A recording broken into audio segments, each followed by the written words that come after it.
Hello, everybody, and welcome back to the Detroit Tigers franchise, the 2026 6 to 2027 off-season episode.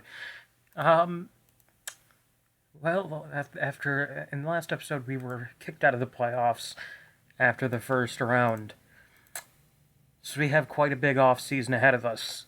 I'm gonna quickly get everybody in the dev lab sorted out and get our arbitration figures set, and I will be back in a second. Okay, so cutting back in real quick, I like Zhang Zhao, but that first season was just disappointing, and the peripherals were even worse. I think I'm gonna move him, for AJ Smith Shulver here. I'm gonna use, and Shulver is going to be I'm gonna have him pitch out of my pen, and if he pitches well, then maybe he'll get a shot in the rotation eventually. But this guy has a great shot at being a fantastic reliever for us, so we're gonna go with him. We also got a 13th round pick and a bit of cash, but that's not okay. Okay, so we're back here. Okay, so on to the dev lab. We're going to put Christian Santana back in the dev lab, continuing to try and get that BABIP up to just parrot the eye, because he could be quite good, and I'm going to further work on his defense later. Chase Burns. I still have no idea if he's actually going to be anything, but I want to get that control up. And maybe later on this season he could come up and be a reliever along the same lines as Shulver, because he has the profile for it. Well, Austin Wells, I'm going to stick him in the dev lab because he's fringe. He is kind of a fringe catcher, but if he could get that power up a little bit, he could actually he could be quite good. Parker Meadows, I just want to get that BABIP up, given that we're going to be paying him for a while. I want to see what offense I can get out of him. Matt Scott, who honestly is going to be fighting for a rotation spot, looking to improve his control. Gleyber Torres, I just want a bit more power out of him this year. Maybe get up to like 30 homers for the first time since 2019. That would be good. William Sullivan, want to get that plate discipline up. He struggled this year, but I still believe in this guy. Like that, he has fantastic power. If he can get a fantastic eye, he doesn't strike out all that much. I still have a lot of faith in William Sullivan, and he played every game last year. Carlos Mendoza, want to get that quality of contact up a bit more. Honestly, if Malloy fails, this is my backup plan for him. Speaking of Malloy, just continuing to try and get the BABIP up. I don't know. he was good in his first season. He was kind of weak in his second season. Let's see how season number 3 goes. And last but not least, we're going to just try and get AJ Smith Shulver's control up. Oh, wait, yeah, I forgot about this. I didn't actually record this, but we tried to kill Keibert Ruiz along with the 20th round pick for somebody. I just wanted to get rid of his salary. There's your top 10 prospects at the end of the season. Travis Bazana. Is apparently the top prospect in all of baseball. That's another thing I needed to do. Ah, yes. Nick Ahmed. Yeah, I'm gonna avoid the last time. I don't know. He was not good for us this year. Like, he was 1.6 WAR, but I don't know. I don't think I want him back, especially after that playoff performance. Okay, I'm gonna skip ahead a little bit. We're gonna go check through all the awards. I'll be back in a second. So we're back here. Here are the Gold Gloves. I don't think we went. No, wait. Spencer Torkelson, Golden Glove Award winner at first base. We didn't get the shortstop one, so yeah, I made the right choice in cutting him. Look over here, and it looks like the Rockies had like fucking 4 of them. That's cool. Thank you, very, very cool. A Silver Slugger. I don't think we had any of them. No, we didn't. Well, that sucks. Like, I'm not gonna complain. Wyatt Langford had a fucking 8-ward season, and Volpe did amazing at second. Those were our two best bats. But yeah. NL Silver Sluggers. Rookie of the Year, Jenkins. Welker Jenkins of the Minnesota Twins, 26 home runs.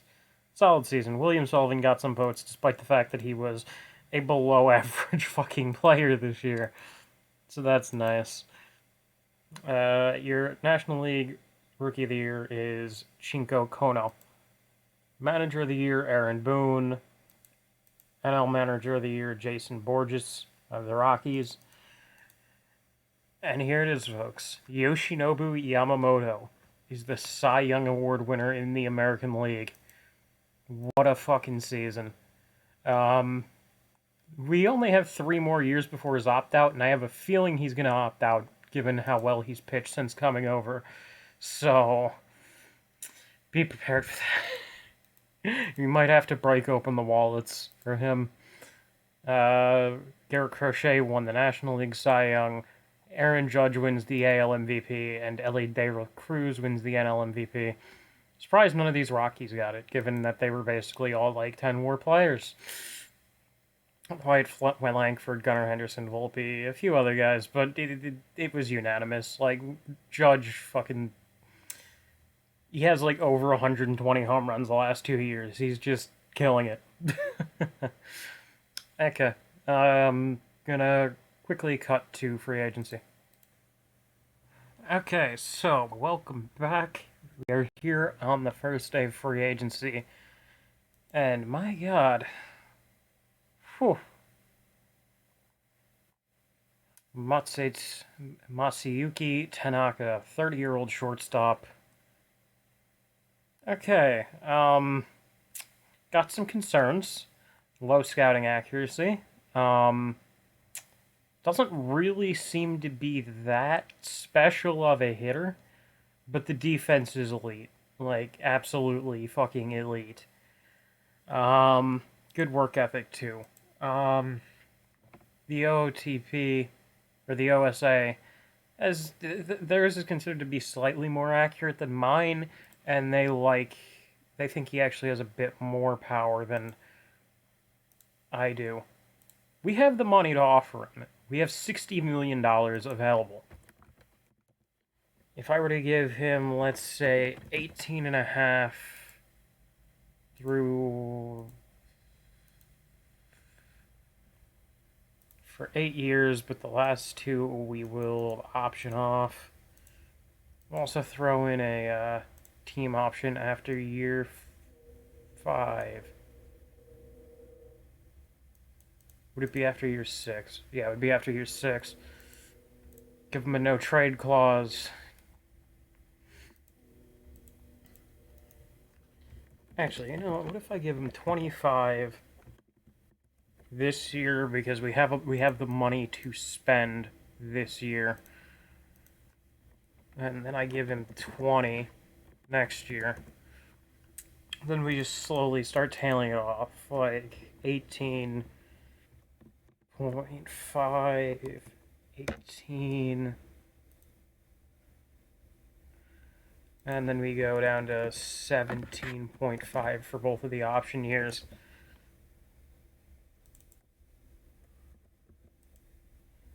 I'm probably not going to spring for these option years, so I'm actually gonna, like, if anything, I'd probably say, what if I give you 20.5 for the 2 option years? And drop it to 17 million for these last 2. Thoughts? He likes it. Okay. I am going to submit the offer. I have no idea if we will actually get him, but I do kind of like him. And shortstop has been an issue with this team. We currently don't have one. We have a guy who could be a shortstop, but that really depends on a lot going right.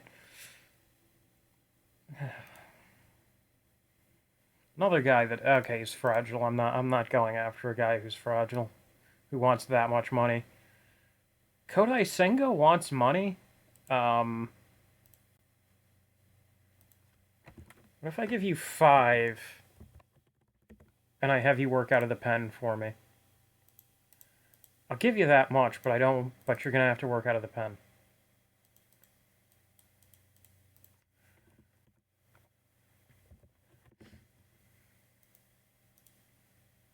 Yeah, Kodai Senga. I'm gonna sign him. See if he wants to work out of the pen for us.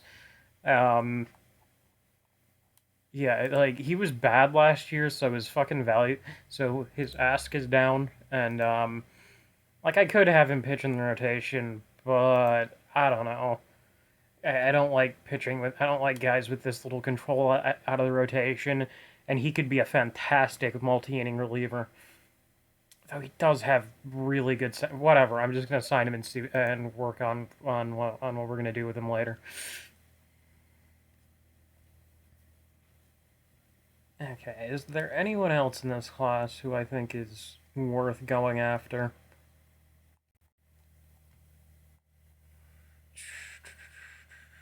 Bruce Star Gratterall. It's a bit more than I'd be willing to make to give him. Matsui.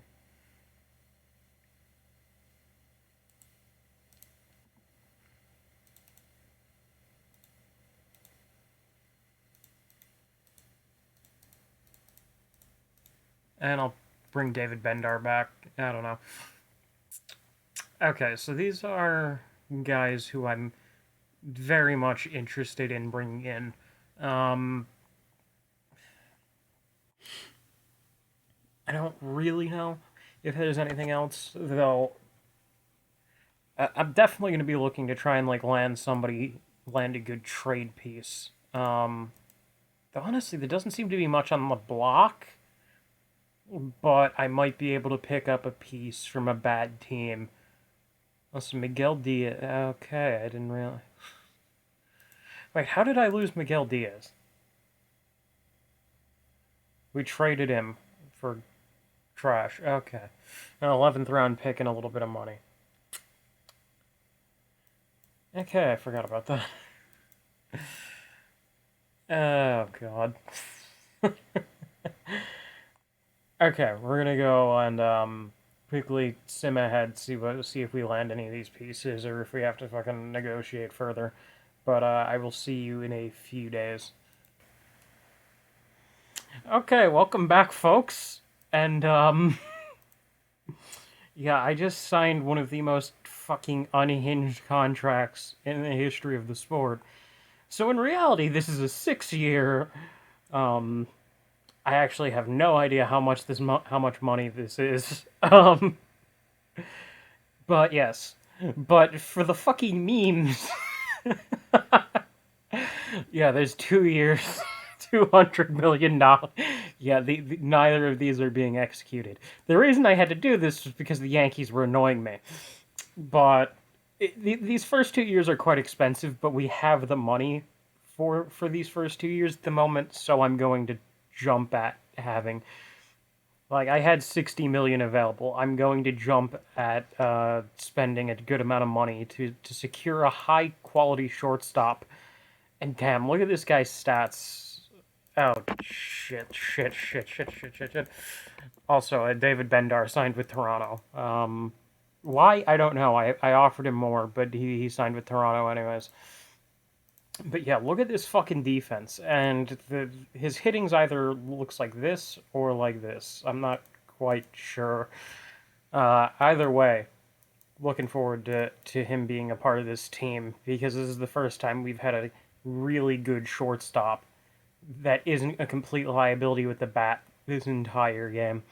And this looks like Gold Glove quality. So, whew, really looking forward to this next season. Um, Now, the budget is a bit tight because of this now. We have $11 million for this, but in terms of extensions for next year, we have about 50 million. So, and that's with a little bit of stuff ticking up, the fact that some money's going to come off the books next year. Uh, huh. I'm actually not sure where the money's coming off the books next year. Oh yeah, Tanner Scott, Matt Manning, and Felix Batista will all be coming off the books. So that's about like 20 million in fucking 30 million in bullpen coming off the books. And I will not be bringing any of these guys back. I brought back Scott because I don't know, he or no wait, it wasn't Scott. I brought back Batista because I needed some bullpen help in the back end, but I don't think we're going to need that after this year. I think we're going to have enough bullpen depth to be able to sustain it. Also, fucking Chase Burns bouncing back to fucking 60 overall. Who the fuck's Connor Bennett? Uh, uh, 13th round pick, 3 homer game. Okay, I don't remember this guy. Wait, no, I do remember this guy. I remember this guy. I remember these. I remember he had a fantastic personality class. I just don't remember him. I don't know. Maybe it was just a scouting miss. I don't remember us having a guy with power ratings like whatever. Okay, I'm just rambling at this point, looking at my prospect list. We're gonna keep going a bit, and I'll see you in spring training, or if we manage to land Senga. Okay, looking at the start of the spring, Kodai Senga did actually sign with us, so that is quite good. He will be pitching out of the bullpen because I'm going to be entirely honest with you. I don't trust pitchers with that level of fucking control, and I feel like him and Smith Shulver could be fantastic.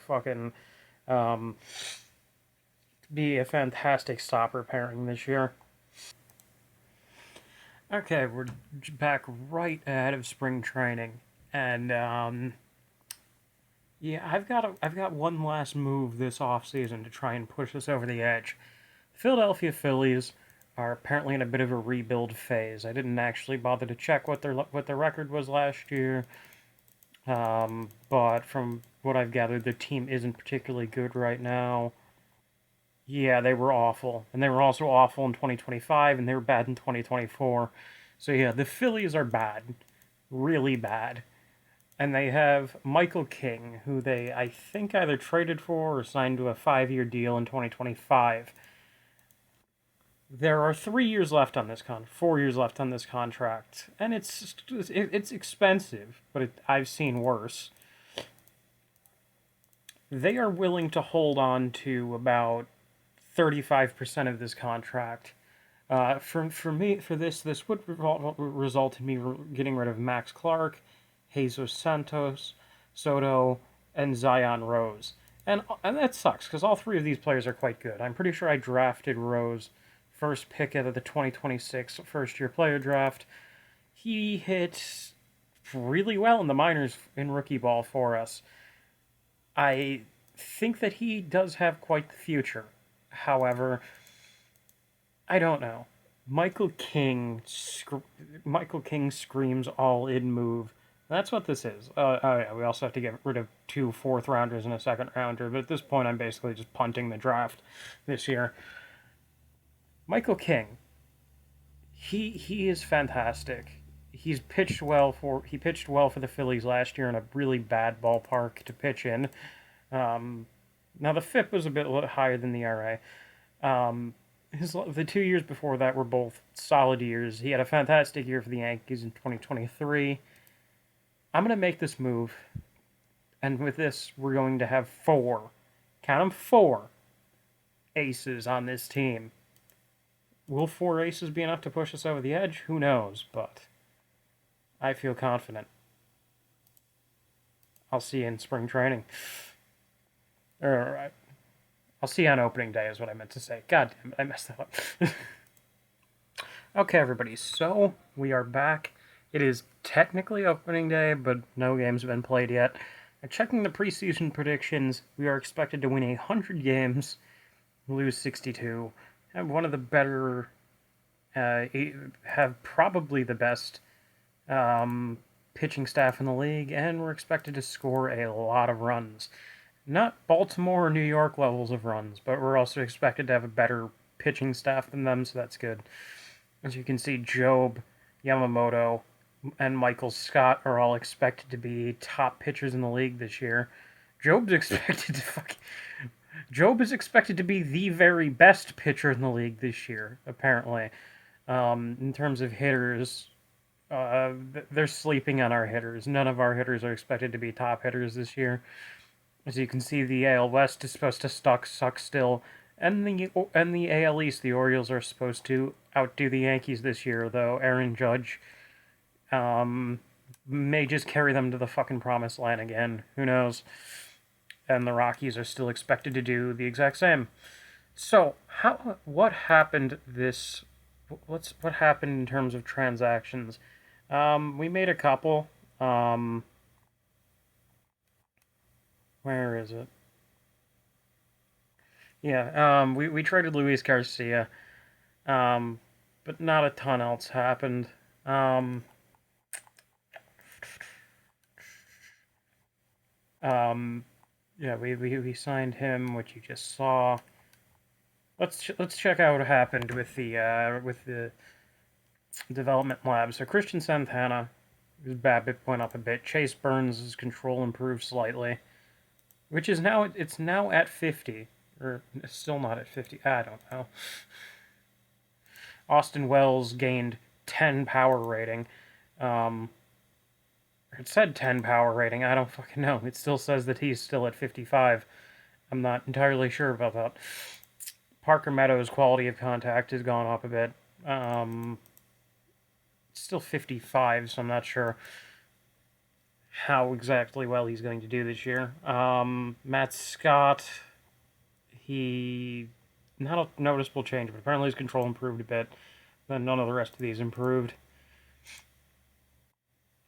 Second round of this stuff, no improvement. Like, the only person to improve was Gleyber Torres and Carlos Mendoza, but Gleyber had an outstanding one. He's now an elite second baseman defensively. Like, damn. And then, as you can see, there is the trade that we just made. I'm going to quickly go through this, and then we're going to play opening day. So the lineup is Green, Keith, Torres, Maitsu Tanaka, Masayuki Tanaka, Spencer Torkelson, William Sullivan, Austin Wells. I don't know. Like, it was either this or put up with more Dylan Dingler, and I'm going to give Austin Wells a chance to be the everyday starting catcher this year.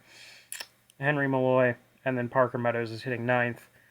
The rotation, Yoshinobu Yamamoto, Jackson Jobe, Michael King, Matt Scott, and Reese Olson. And then, as you can see, the bullpen in the stoppers, Kodai Senga, Connor Phillips, AJ Smith-Shawver, and then you can see the rest of the pen. I don't know. This team feels like it's got enough. Also, the only injuries right now is that Peyton Toll got hurt during spring training, which is annoying because he was projected to be a part of the bullpen this year. But yes, I think that this group of guys has enough gas to go the distance. Will they? Who knows? But I'm not going to put anything past this rotation in the postseason. So, yeah. And then this lineup. I think this is the best lineup we've had so far, especially with Oh, I think we finally got a good scouting report on him. Oh, it thinks he's an even better. um, yeah, Masayuki Tanaka. That guy's a stud right there. Torkelson. I hope he makes a big step up this year. Like, he's still not hit 30 home runs in the simulation. He hit 30 in 2023. But like, he's played really well. I want him to get up to 30 homers this year. Just fully break out. Sullivan, I think he's going to be a lot better this year. He didn't like improve anything in the lab, annoyingly. but I still have the utmost confidence in his ability to be that guy this year. Austin Wells, these bottom three, if they do anything this year, I will be very happy. With that, let's get into the game. Okay, welcome to opening day. Your Detroit Tigers will start the regular season in Seattle, playing a newly rebranded Mariners team who they've decided to go with those like early or late 80s, early 90s, early beginning of Ken Griffey Jr.'s career uniforms. Okay, let's go. Buck Showalter. Lucky he didn't get fired after last year. Let's just say that. Okay. First inning, here we go. Okay, Glaber on second. Masayuki makes his first career plate appearance and he strikes out. Fuck. Yamamoto. Runner on second, and that's a line drive at Malloy. That'll end the inning. Torkelson leads off, and Malloy hits a two-run home run to start his season, make or break, and he's so far so good. Yamamoto clean inning. Green with a leadoff double. Here's Keith. And that bounces off the catcher. Keith strikes out swinging. Gleyber Torres 2-2. Chance to bring in a third runner. And it looks like he's going to get it done. Tagging and scoring from third, and it's 3-0 Tigers here in the third. And let's see. What does Masayuki do this time? Grounded up the middle, and it's a nice play to rob Masayuki of his first. I can't speak Japanese.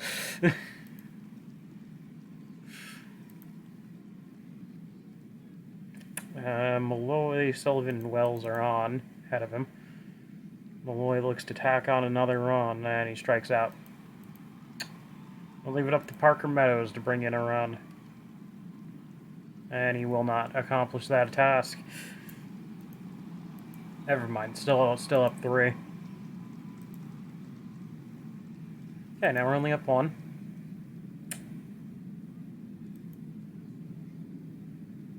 Okay, we're back up to being up 2. And nothing else going that inning, nothing else going that inning.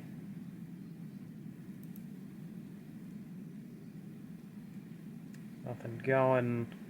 Let's turn to our pen. There you go. Get Smith Shulver to toss the 7th. I don't wanna stretch Yamamoto too much on opening day. Shulver clean inning. All right, we'll go batter by batter because I want to see Masayuki's next at AB, and Torres takes it off the wall for a leadoff double. Nice going, Glaber. As he looks to continue the momentum that he built last year. Masayuki Tanaka ground out to the second baseman. As he goes 0 for 4 in his first career game. Torkelson goes down. Sullivan has a chance to do something here. It looks like he will. Yes, it is a 5-3 Tigers lead here in the 8th. Good going there. Shulver. Clean second inning of work. Okay. 1 out double for Parker Meadows. And Green works a walk. Colt Keith with a chance to do some more damage here. And he pops it up. Second baseman under it. 2 down.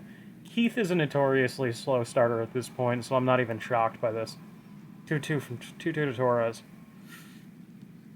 And he goes down. They're going to let Shulver try and close it out.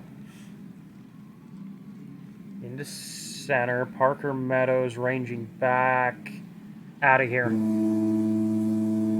That is a long home run by MJ Melendez. And that's going to run Shawver out of this game. I'm going to bring in Kodai Senga. Try and get the final 3 outs here. 2-2 to Blake Hunt. He dunks it in there for a base hit.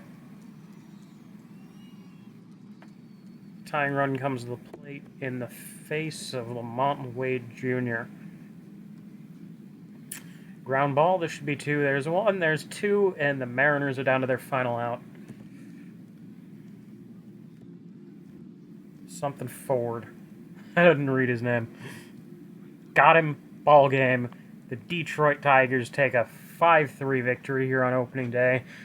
Good start from Yamamoto. Good relief from both Senga and Shawver.